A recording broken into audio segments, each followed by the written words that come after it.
నిన్న ఒక మిత్రుడు అంటూ ఉన్నాడు సార్. అంటే ఇలాంటి కరోనా టైంలో కూడా మనము డాక్టర్లు, గవర్నమెంట్‌లో ఏం భయపడాల్సిన అవసరం లేదు. ఏం వర్రీ కావద్దు. మీరేం ఆందోళన చెందొద్దు అనేసి చెప్తూ వచ్చాయి. కానీ సిట్యుయేషన్ చూస్తే మనం చేజారిపోయినటువంటి సిట్యుయేషన్స్ కూడా చూసాము. ఇప్పుడు కూడా మళ్ళీ అలాగే చెప్తూ ఉన్నారు అందరూ.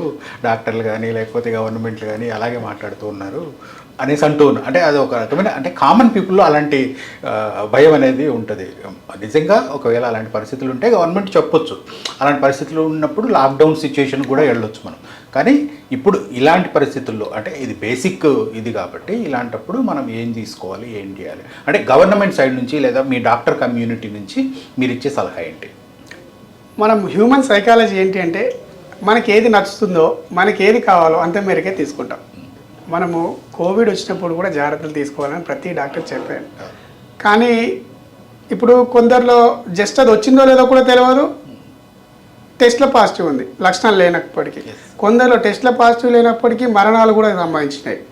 ఇక మనకేం కావాలి, ఇగో తనకు వచ్చింది ఏం కాలేదట, మనకు కూడా ఏం కాదు అంతే తప్ప అరే ఒకరికి ఇంకో వ్యక్తికి కూడా వచ్చింది పాపం తను చనిపోయారు ఆ స్థితి కూడా వస్తుంది అనేటువంటిది మనము తీసుకోము. మనకు కావాల్సింది ఇదే. ఎందుకంటే మనము ఏం కాదు అనే ధోరణిలో మనం ఉన్నాం. ప్రభుత్వాలు ఖచ్చితంగా జాగ్రత్తలు తీసుకోవాల్సింది అని చెప్పింది ఫస్ట్ వేవ్లో. కానీ ఫస్ట్ వేవ్లో తీవ్రత అంతా లేకపోయేసరికి సెకండ్ వేవ్కి ఎవరు పట్టించుకోలేరు. దానివల్ల మనము ఎక్కువ నష్టాన్ని చూడాల్సి వచ్చింది. సేమ్ ఇప్పుడు కూడా ప్రభుత్వాలు మన తెలంగాణ ప్రభుత్వం జారీ కూడా చేసింది. తీసుకోవాల్సిన జాగ్రత్తలు ఏంటి, దానికి సంబంధించినటువంటి డైరెక్టరేట్ ఆఫ్ హెల్త్ నుంచి మనకి జాగ్రత్తలు ఏం చేయాలి, ఏం చేయకూడదు, లక్షణాలు ఏంటివి అన్నిటికి సంబంధించినటువంటి నోటీస్ కూడా ఇచ్చినారు. సో ముందుగానే మన ప్రభుత్వం ప్రిపేర్ అయి ఉన్నది. సో దానికి అనుగుణంగానే హెల్త్ కేర్ ఫెసిలిటీస్ ఇన్ఫ్రాస్ట్రక్చర్ని కూడా డెవలప్ చేసింది కాబట్టి అంతగా భయపడాల్సిన అవసరం లేదు. కానీ ఇప్పుడు మనం మాట్లాడుకునేదంతా మ్యూటేషన్ చెందిన వైరస్ గురించి.